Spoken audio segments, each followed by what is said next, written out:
Hello everyone, it's Jamal Thomas. Welcome to the Progressive Soapbox. So I have other stories that I want to do today, but I think we have to start off at this one, since this is probably the most relevant. Let's see if I can show it. North Korea fires a missile towards Japan, possibly its most powerful yet. Pyongyang has conducted its first ballistic test launch in 2 months, reigniting tensions in the region. I would say we didn't reignite tensions in the region. Those tensions had already been there. I'm using the kid picture here because it feels like a bunch of fucking kids. You look at all the things in the world that don't need to take place, and this is one of those things. This is probably one of the most solvable issues that this world deals with currently. And yet you have 2 children at the helm of the wheel. That's riding a school bus. Back during the Vietnam War, and let's go before the Vietnam War. The French was in Vietnam. The French essentially had a colonial force in Vietnam. In a weird way, and I don't fully remember all the history associated with it, but France ends up passing this war over to the United States. At this point, the United States was in this Cold War mentality and this trickle effect, meaning if the toppling effect, this domino effect. If Soviet Union takes one nation, then another, then another, then another, etc., etc., etc., then we won't have anybody to sell our goods to because all of those will be communist countries. Now, here's the catch. As the United States started, it got more and more involved in Vietnam. Meaning initially it was, we're just training. We're just doing training. We're just helping them to rebuff the North. And then it became, okay, Gulf of Tonkin, an event that never took place. And now the United States is in Vietnam.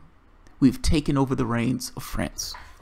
Now, there's an awesome video by Robert McNamara. Robert McNamara was the defense, head of defense at the time during the Vietnam War. Prior to the Vietnam War, he worked on bombing raids in, if I'm not mistaken, World War II. He was supposed to be, one of the adults in the room, one of the smart guys, one of the brainiacs, the guy who knows stuff. That's the guy who you go to. Kennedy seemed to be winding down his interaction with that war. Once Kennedy was shot, LBJ ratcheted it up, and there's this conversation where he is laying into McNamara like nobody's business with this thing that McNamara was pulling themselves out the war. Now, the reason why I bring this up is because McNamara, older, wiser, not necessarily one of those people who thinks he's the bee's knees, the smartest guy in the room. He's older. He's wiser. And he's looking back over his life. I can't think of the name of the video, but he's looking back over his life. And one of the issues that he recounts is having a conversation with Ho Chi Minh, 40 years later. And in having this conversation, Ho Chi Minh kind of makes this point. We were not going to allow ourselves to be colonized again. And McNamara's like, what the hell are you talking about? Our goal in this was not to colonize your country. And Ho Chi Minh, angry, we were not going to allow ourselves to be colonized. In the same way that the French was here, you guys were trying to colonize us. And not just the same way the French was here. If your liberal democracies, if your social democracies allowed you to go into a country and colonize that country, then we want nothing to do with your social democracies. And so that country, yeah, it leaned a different way based purely on the experience it had with France and the United States. What McNamara didn't understand at the time was that the United States and Vietnam fundamentally misunderstood the perspectives of one another. The United States didn't care what Vietnam's perspective was. And for that matter, Ho Chi Minh didn't care. Ho Chi Minh looked at this as Vietnam is going to be right here. You may kill millions of us, but at the end of the day, Vietnam is not going anywhere. You guys have to go home at some point.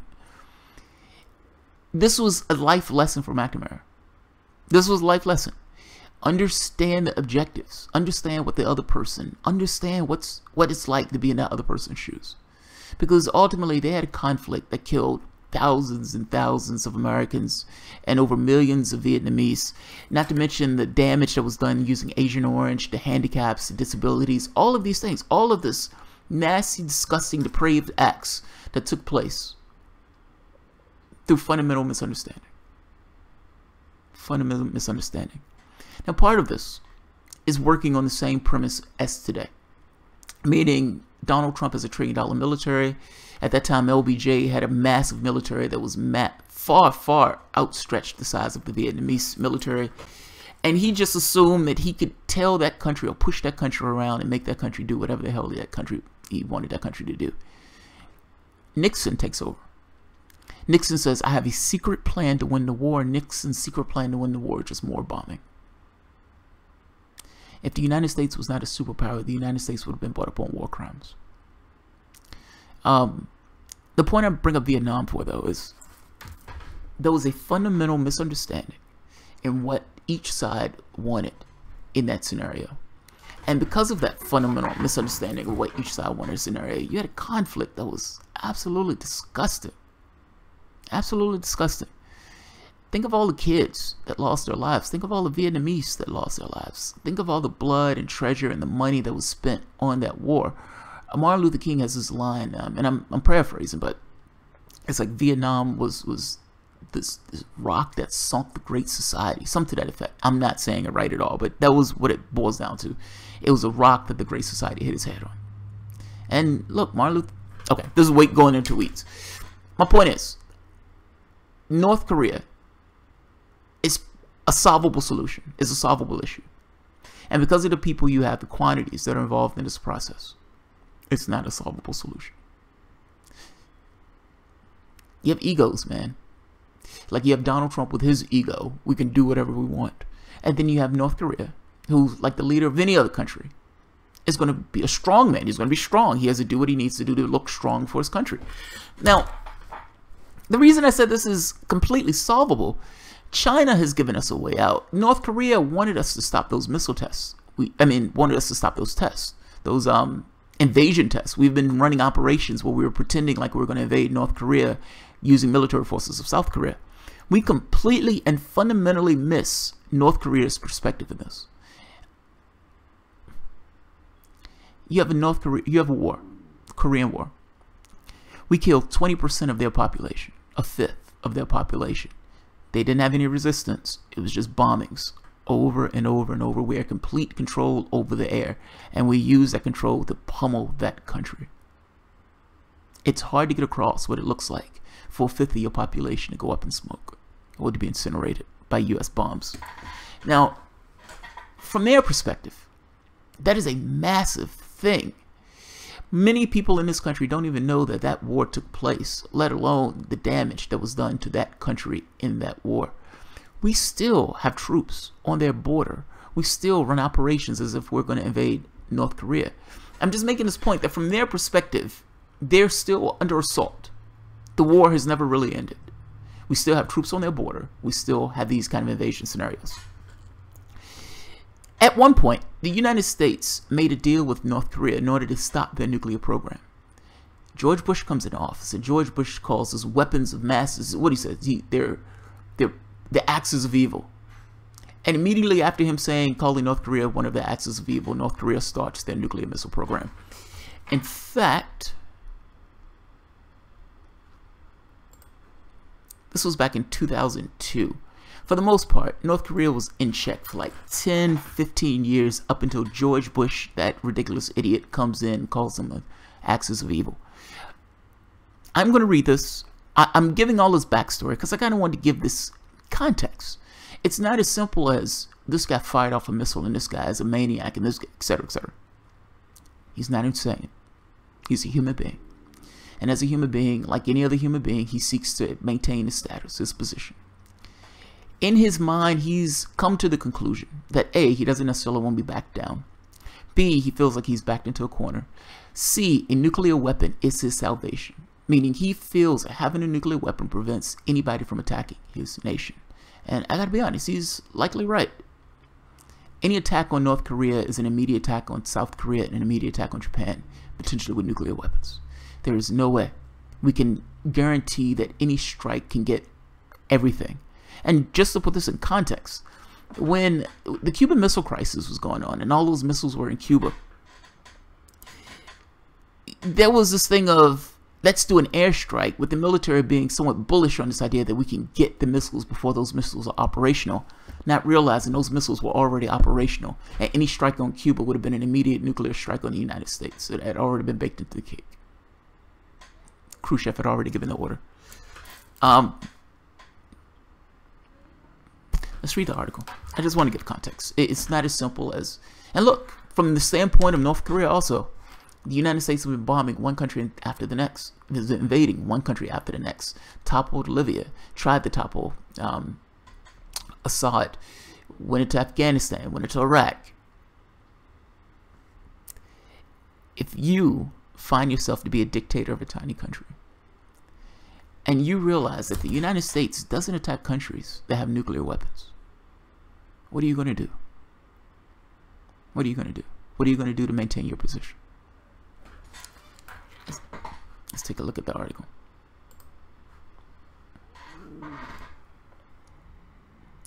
North Korea has conducted a night test of a long-range ballistic missile that landed off the coast of Japan, triggering a South Korea test launch in response and bringing a return to high tension in the region after a lull of more than 2 months. The Pentagon issued a statement saying that the weapon tested was an intercontinental ICBM, intercontinental ballistic missile. Initial reports from Seoul suggest that it came from the mobile launcher that was fired about 3 a.m. local time. The missile was reported to have flown for 50 minutes on a very high trajectory, reaching 45 kilometers above the Earth, more than 10 times higher than the orbit of NASA's International Space Station, before coming down nearly 1,000 kilometers from the launch site off the west coast of Japan. This will make it the most powerful of the 3 ICBMs North Korea has tested so far. Japan's Prime Minister Shinzo Abe condemned the missile strike as a violent act that can never be tolerated and called for an emergency meeting of the UN Security Council. Not only will it be tolerated, you don't have a choice but to tolerate it. I don't know your options. I don't know your options. I'm sorry. I don't know your options. At least not from a military standpoint. If you're trying to be a strong man, no, I don't know your options.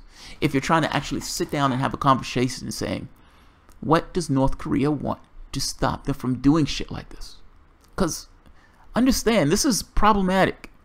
I can give you all the context of North Korea that I want. At the end of the day, North Korea is launching missiles, and if those missiles hit Japan or if those missiles hit South Korea, it's a war. They're not going to turn a blind eye. They're going to say that we're under attack, we have a right to defend ourselves, and they are going to defend themselves. And the populations of those countries are not going to allow them to take any other tact, meaning any diplomatic solution will be off the table.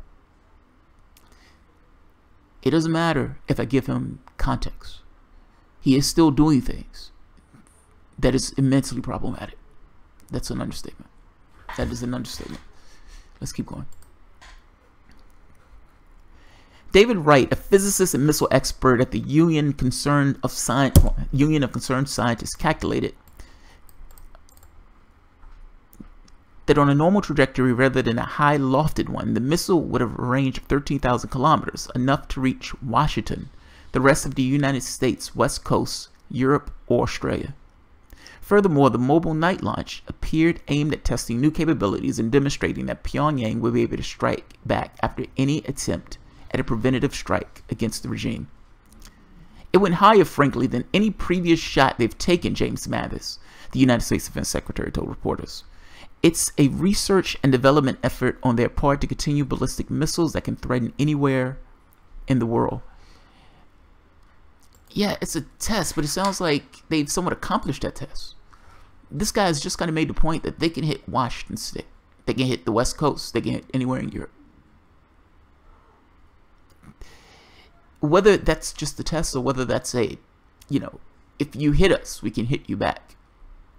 Either way, it still boils down to the same thing. These guys have the capability of hitting the United States, which means that some degree the calculation for this somewhat changes. Or does it? Look, beforehand, it's one thing if Donald Trump could say, well, look, they have no capacity whatsoever to hit us. Rocket Man can do whatever he wants. At the end of the day, Rocket Man is just hitting his neighbors. That sounds bad, but at the end of the day, the United States is more important from our standpoint because this is where we live. From the standpoint of their neighbors, meaning South Korea, North Korea, and South Korea and Japan, yeah, I don't know if anything changes. Yeah, I don't think anything changes. I'm wrong. I don't think anything changes. I mean, at the end of the day, they had the capacity to hit our interests regardless, whether they can hit Washington or not. This sounds like a defensive thing. It's, if you hit us, we can hit you back. I agree with Mattis. I agree with Mattis. I mean, granted, I think Mattis is going to probably downplay it to the home public because he doesn't want to make it look like, oh my God, they can hit us at any time. That would create somewhat of a stir. So yeah, he's going to downplay it. Mattis added the North Korean missile program threatens world peace, regional peace, and certainly the United States. If it threatens world peace, dude, it also threatens regional peace. President Trump, who had insisted the North Korean development of an ICBM would not happen during his presidency, we will take care of it. It is a situation that we will handle. The thing is, you could have handled the situation earlier by cutting out the fucking bluster. Cutting out the bluster. I mean, look, man, on this, Hillary Clinton is absolutely right on this. Now, no, she doesn't have a leg to stand on because that woman was perfectly okay with toppling one democracy after the next and setting dumps of fires across the world. But in this very specific point, on this very specific critique, dealing with North Korea is not an issue of bluster, it's an issue of finesse. And there are things that North Korea are willing to deal in the same way they were willing to deal before. Let me read this. Let me finish reading this. The missile was launched from Saini, North Korea, and traveled about 1,000 kilometers before splashing down in the Sea of Japan, within Japan's economic exclusion zone. We are working with our interagency partners on a more detailed assessment of the launch, Pentagon spokesman Robert Manning said. Within minutes of the launch, the South Korea Joint Chiefs of Staff announced Seoul had carried out an exercise involving the launch of a precision strike missile, signaling that it was primed to respond immediately to any attack from the north. Manning said the North American Aerospace Defense Command determined the missile launch from North Korea did not pose a threat to North America or our territories or our allies. Well, that physicist up there just said you were wrong. Rex Tillerson, the United States Secretary of State, condemned the launch and added, diplomatic options remain viable and open for now. The United States remains committed to finding a peaceful path to denuclearization to end the belligerent actions of North Korea. I'm always amazed. So is it not a belligerent action when the United States and South Korea have a test where they're pretending as if they're invading the North? It's like, come on. There's no honesty when we're looking at this stuff. There's always just this, from our perspective, these guys are being belligerent. I know, but from a wider perspective, is it possible that you are also considered to be belligerent in the way that you're going about your tests that they absolutely, categorically hate? Their biggest issue was stop those tests. The United States did not stop those tests. They were quiet about those tests in the United States. Means when stories like this come up, they don't add the fact that the United States and South Korea were having military exercises invading the North. And that pissed the North off royally. And usually when they have those tests, North Korea fires off a missile. They fire off a missile. That's their way of pushing back against the international community. Look, all the context in the world, it helps to understand the situation. It helps to give you this idea of, are there peaceful solutions? Yes, there are peaceful solutions. A, work with China. That's a big point. And B, stop the fucking tests. Stop your military exercises. If it's pissing them off and they're firing off missiles in response. My point is, there's a peaceful solution to this. Will that be taken? Probably not. Probably not. South Korea is talking about precision strikes. I understand what precision strikes mean. I don't necessarily know what it means in this context. And does South Korea full well believe that they're going to be able to take out? Yeah. This is a fuckfest. That's all. This is a fuckfest waiting to happen. If there is a fuck up in that launch, when Rocket Man is firing off these missiles, if there's a fuck up in that launch and that thing hits Japan or if that thing hits South Korea, all bets are off. All bets are off. Yeah, this is my first story for tonight because the story is a big fucking deal. Nothing else really comes close to this. Because at the end of the day, what we're talking about is a war. What we're talking about is a war. Let me show this last part. Let's see.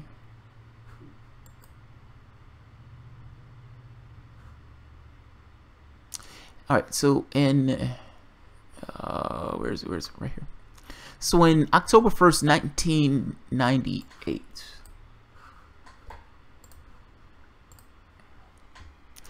Third round of U.S.-North Korea missile talks begin in New York, but makes little progress. That's not it. Here we are. October 21st, 1994. The United States and North Korea conclude 4 months of negotiations by adopting the agreed framework in Geneva to resolve U.S. concerns about Pyongyang plutonium-producing reactors and Yongbyon reprocessing facility. The agreement calls for North Korea to freeze and eventually eliminate its nuclear facilities, a process that will require dismantling 3 nuclear reactors, 2 of which are still under construction. North Korea also allows the IAEA to verify compliance through special inspections, and it agrees to 8,000 spent nuclear reactor fuel elements to be removed to a third country. In exchange, Pyongyang will receive 2 LWR, I think that's lightweight reactors. I could be wrong. Light water reactors? I could be wrong. And annual shipments of heavy fuel oil during construction of the reactors. The LWRS will be financed and constructed through Korean Peninsula Energy Development Organization, a multinational consortium. This is an agreement. Like, this is essentially the United States having diplomatic relations with North Korea in order to solve their issues. This is not belligerence. This is having conversations with the other people, trying to come to some resolution. Saying that they're the axis of evil didn't help. The moment that you said that, this deal went to pot. The deal went to pot. Donald Trump coming in and being blusterful and all this other stuff, again, didn't help. It didn't help. This will be a fuckfest. This will be a fuckfest. Alright, let's see the audience. The Fog of War, Jamal. David Von Kettering, thank you very much. The Robert McNamara film is called The Fog of War. Fog of War. Thank you, thank you, thank you. Roger Birdbear. Yeah, Birdbear. Communism was never a threat, but an excuse to spend money on the military. Yes, that's true. Robert Birdbear, McNamara is a criminal. McNamara was a corporate shield through and through. There is no misunderstanding. They are criminals. Fair enough. Jeremy Chase, North Korea didn't... By the way, him being a criminal has nothing to do with him having this kind of come to Jesus moment towards the end of his life. The man is like 150 years old. And he's looking back over his life thinking about all the fuck-ups that he made over the course of his life. When somebody leaves Congress, they get honest. Have you noticed that? Like when somebody's about to leave Congress, be Republican or Democrat, they start saying things that they never said during any part of their career that tends to be a little bit more honest. At the end of his life, he's being a little bit more honest. So, take it for what it's worth. He may be a criminal. Doesn't necessarily mean he's not right. U.S. corporations want North Korea's rare earth worth, I think he's trying to say minerals, worth an alleged $6.5 trillion is the real reason. Yeah, good luck trying to attack the country. The country does have a nuclear weapon. Guy Smiley. North Korea and we are the threat. Any current nuclear bomb we send would drive Earth into a 2-year nuclear winter. Do you have 2 years of food saved? It pretty much spells everyone but the 1% dying. If you mean by the rich 1%, they will die too. Do you think they have knowledge to survive? Money in and of itself doesn't grow vegetables or farm cattle. Money's not real. Yeah, she's right. Money is not real. Money's not real. You can have all the money that you want. If you're in a nuclear winter, you're in a nuclear winter. Unless you have the cash to build something underground. Let's see. David Von Kettering.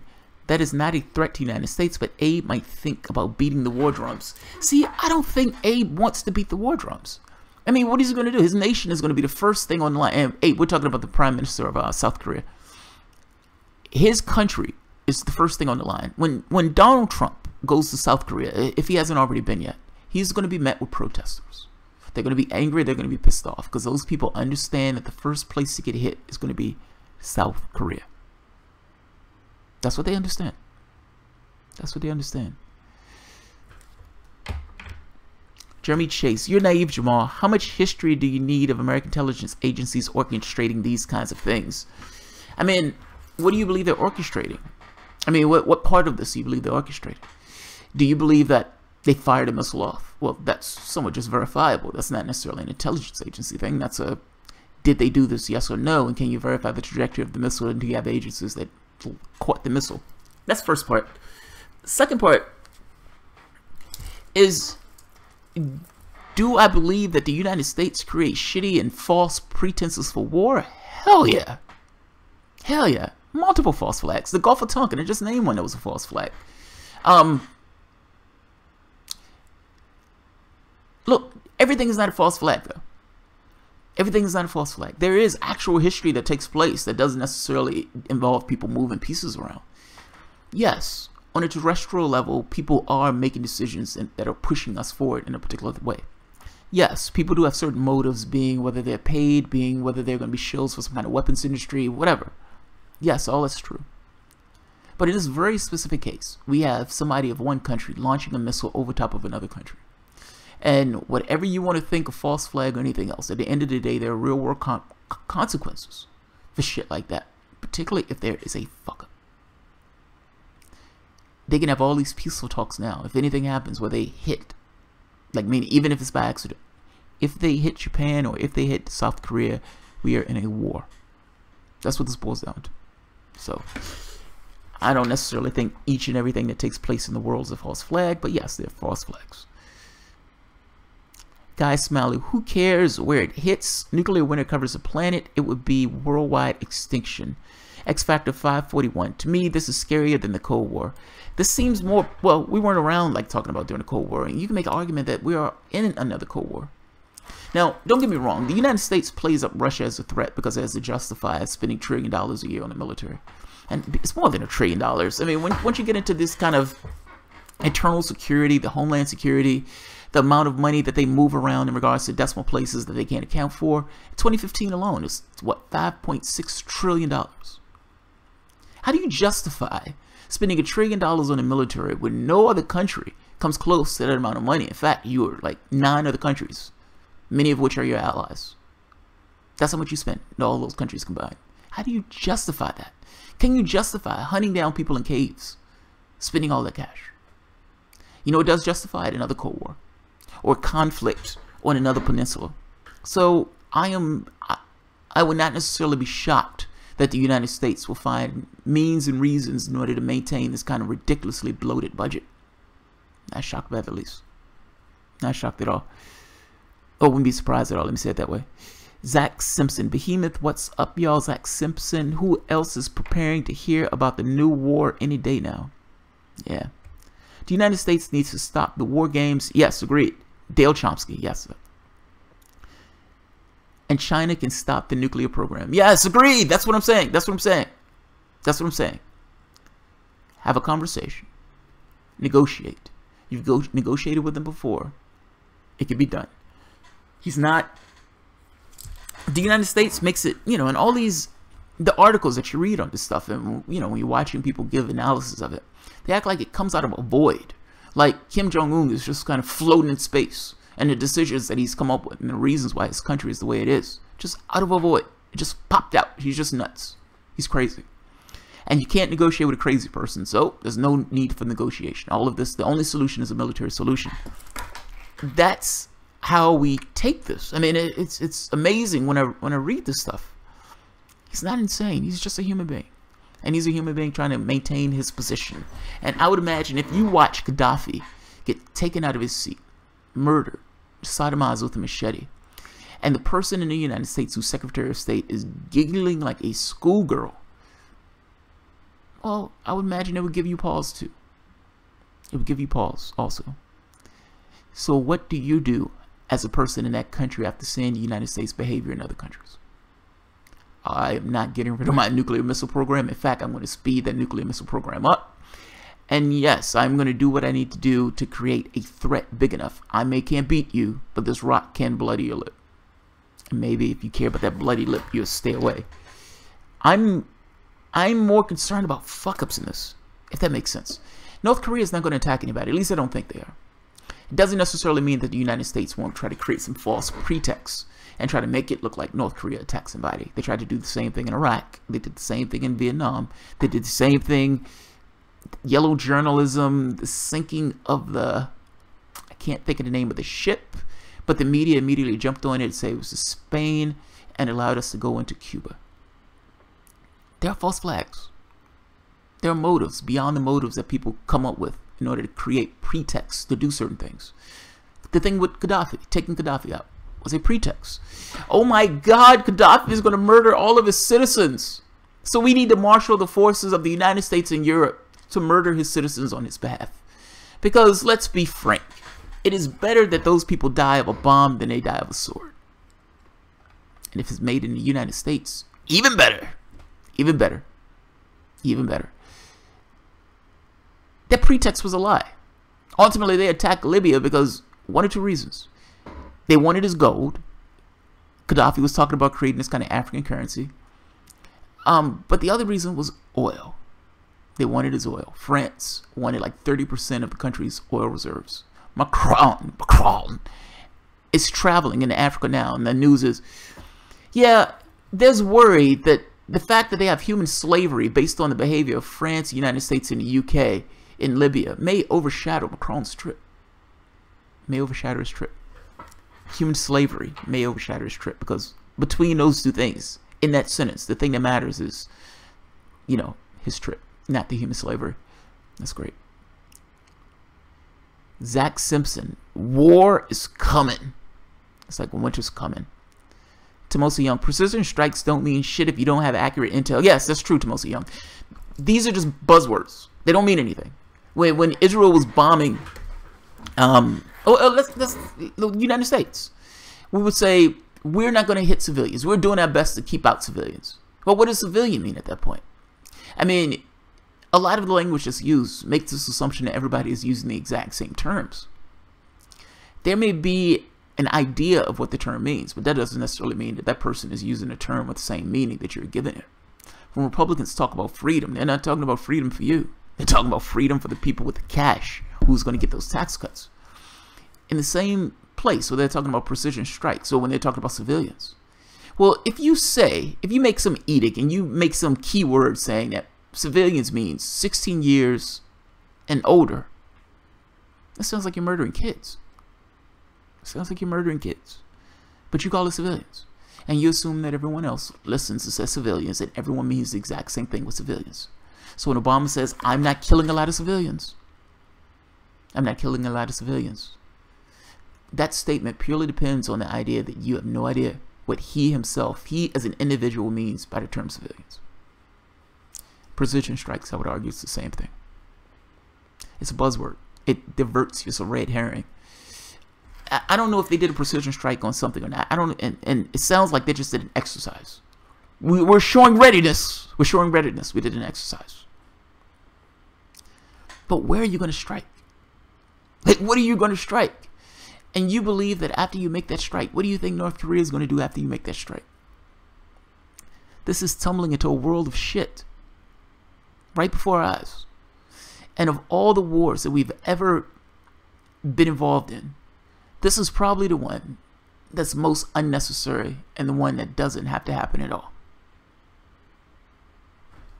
Yeah. Hasn't North Korea offered the United States to stop nuclear development and stipulation of taking military off the coast? Yes, X Factor, it has. Yes. Yes, it has. This is my point.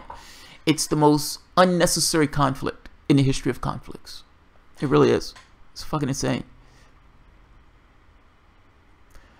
World real-time news. Certainly the atomic bomb was used, and that's why someone cannot use it again. Moreover, the World War broke out by accident. Yes, that's the other point. You've heard me say that oftentimes you tumble into this kind of world of shit. It's not because the people involved want to get into a world war. In fact, when they first started that world war, they thought that thing was going to be over with within a few weeks. Well, they were wrong. They were massively wrong. One guy gets shot. Russia builds up its military. Germany responds. The other country responds. All of these other countries respond. All of these countries have contracts with one another. And you have a world conflict. One guy got shot. One guy got shot. Look, I find this to be a big deal. I find this to be a big fucking deal. And even though the missile is launched, I don't necessarily know what's changed. I don't know if anything's changed. And this idea that Donald Trump can quote-unquote handle it, I don't know what that means. No clue what that means. What I do know is there are going to be some puckered asses with this guy firing missiles in this way. And at some point, the pressure, either in Japan or in South Korea, is going to be enough on the leadership where they're going to feel compelled to respond. the reaction of the Japanese Prime Minister and the South Korean Prime Minister, if you notice, it's a strong reaction. The reaction is one of strength. They're not going to be allowed weakness. And at a certain point, that's going to come to a head. They're going to have to respond. It's not going to be, I'm giving a strongly worded statement. It's going to be, we need to put this guy, we need to do something about this. Even though all of our actions or all of our options are bad, we need to do something about this. That's the part I'm concerned about. That's the part that freaks me out. Because any conflict that involves them would inevitably involve us. It would inevitably involve us. So.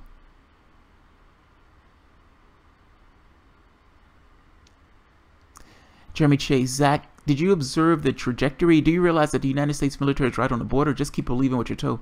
Yeah, we haven't left. I mean, we've had our troops over there for the past 60, 70 years at this point. We are on the border. We're on the border. My wife's brother was stationed over there at one point. We're still on the border. We're still on the border. When South Korea and the United States are having those military exercises, we're not shipping troops over there to have those exercises. Those troops are already there. Those troops are already there. When we're having joint military exercises that North Korea has bitched and moaned about and fired a missile off every time it's taking place as their rebuttal. This is a big fucking deal. Donald Trump needs to chill the fuck out. And ultimately, if you want to find a solution, stop your testing. Meaning, stop your military exercises where you're pretending as if you're invading North Korea. Work with China to get North Korea to cut that shit out. That's your way out. It's there. It's been there for the past several years. It hasn't gone anywhere. The moment a mistake takes place, that magical door is shut. The door is shut. It's just going to be a lot of blood and screaming. Alright, I'm going to end this here. I have another one after this, but I wanted to get this one out first because if we're talking about issues of war and peace, it's a big fucking deal. And the last thing I want is people to kind of think this guy's functioning in a vacuum. I want people to understand the context of North Korea. I don't know how you make any decisions without knowing the trajectory of why that country is the way that country is. Otherwise, you just, don't know what the fuck you're talking about. And I gotta be honest, I haven't watched mainstream news' coverage of this, but I would imagine they in no way gave you the context that I gave you for this story. So, I will leave it at that. Hopefully this doesn't tumble into shittiness. So, we'll see. Alright guys, if you enjoy the content, feel free to share, like, subscribe, and of course, you can always support the Patreon. Thanks guys.